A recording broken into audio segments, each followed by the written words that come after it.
नमस्कार दोस्तों, मैं विमलेश और मेरी कहानी। पुराने समय की बात है। एक राजा था। वह बहुत ही धर्म को मानने वाला था और अच्छे से अपना शासन करता था। लेकिन उसके साथ परेशानी ये थी कि उसके कोई संतान नहीं थे। राजा हमेशा यही सोचता रहता था कि मेरे बाद इस राज्य का उत्तराधिकारी कौन होगा। उसने संतान प्राप्ति के लिए यज्ञ करवाए, हवन करवाए, लेकिन फिर भी कोई फ़ायदा नहीं हुआ। संतान प्राप्ति नहीं हो रही थी। अब राजा सोच में डूब गया कि मेरे बाद इस राज्य का उत्तराधिकारी कौन होगा। मंत्री लोगों ने सलाह दिया और एक तांत्रिक को बुलाया गया। तांत्रिक राज दरबार में आया और राजा से कहा कि एक लड़के का बलि अगर चढ़ाया जाए तो संतान की प्राप्ति संभव है। सभी को यह बात पसंद आया। राजा ने पूरे राज्य में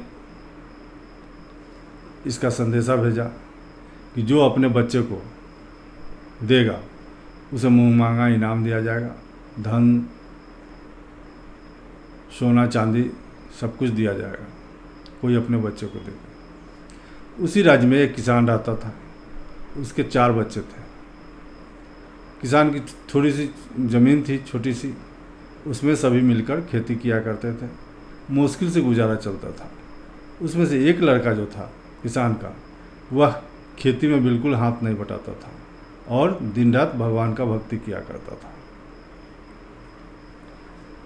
किसान सोचा कि भक्ति भाव में रहता है, कोई किसी काम का तो है नहीं, खेती में भी हाथ नहीं बटाता है, इसी को राजा को दे देते हैं और वहाँ से जो धन मिलेगा उससे बची हुई ज़िंदगी हमारी कट जाएगी। यही सोचकर किसान उस लड़के को लिया और राज दरबार में पहुंच गया।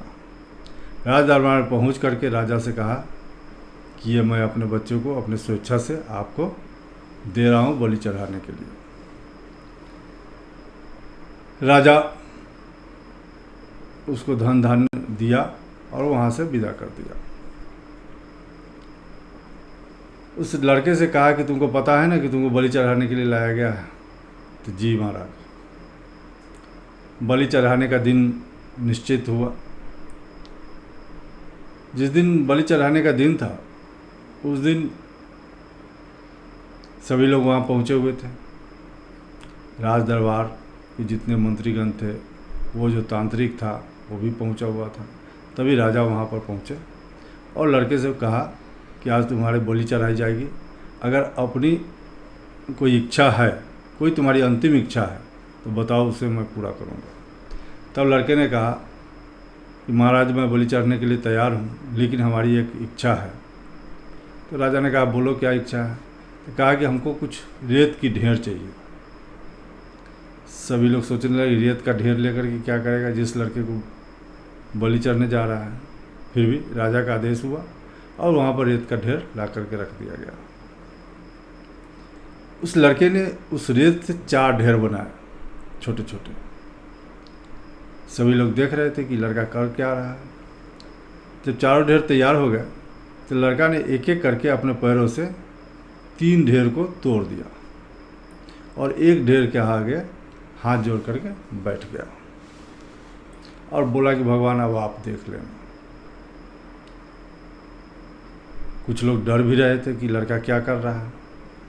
तभी राजा ने पूछा कि तुमने रेत का ढेर मंगवाया, बहुत मेहनत से 4 ढेर बनाया, जिसमें से तुमने अपने ही पैरों से 3 ढेर तोड़ दिए और एक के सामने बैठ गए, कारण क्या है। तब उस लड़का ने बोला कि महाराज पहला ढेर हमारे माता पिता का। हमारे माता पिता का काम था कि हमारा अच्छे से परवरिश करना और रक्षा करना, सो उन्होंने किया नहीं, इसलिए मैं उनका ढेर तोड़ दिया। दूसरा ढेर जो था वो हमारे रिश्तेदारों का था।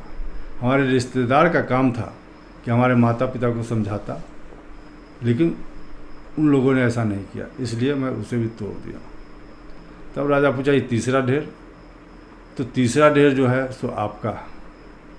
राजा का कर्तव्य है कि अपने प्रजा का रक्षा करना, लेकिन आप संतान प्राप्ति के लिए हमें बलि देने जा रहे हैं। तो इसलिए आपका भी ढेर मैंने तोड़ दिया। और ये चौथा ढेर जो है सो भगवान का है। मैं अपने आप को भगवान को समर्पित कर दिया। अब भगवान को जो करना होगा करेंगे। यह सुन करके सभी लोग वहाँ डर गया। लेकिन राजा सोचा कि लड़का बुद्धिमान तो है, अगर मैं बलि इसका चढ़ा भी दूँ, क्या गारंटी है कि हमको संतान की प्राप्ति होगी। इससे अच्छा होगा कि इसी लड़के को अपने पुत्र बना करके इसका उत्तराधिकारी घोषित कर दो। और बलि चढ़ाने वाली जो आदेश था उसको कैंसिल किया और उस लड़के को अपना पुत्र बना करके युवराज घोषित कर दिया और अपने राज्य का उत्तराधिकारी बना लिया। तो कहते हैं ना कि जो भगवान पर भरोसा करता है उसका भगवान हमेशा साथ देते हैं, उसका अहित कभी नहीं होने देते। कहानी छोटी सी थी, अच्छी लगी हो तो लाइक और सब्सक्राइब जरूर कीजिएगा। कहते हैं ना, करो कुछ ऐसा कि दुनिया करना चाहे तुम्हारे जैसा। नमस्कार।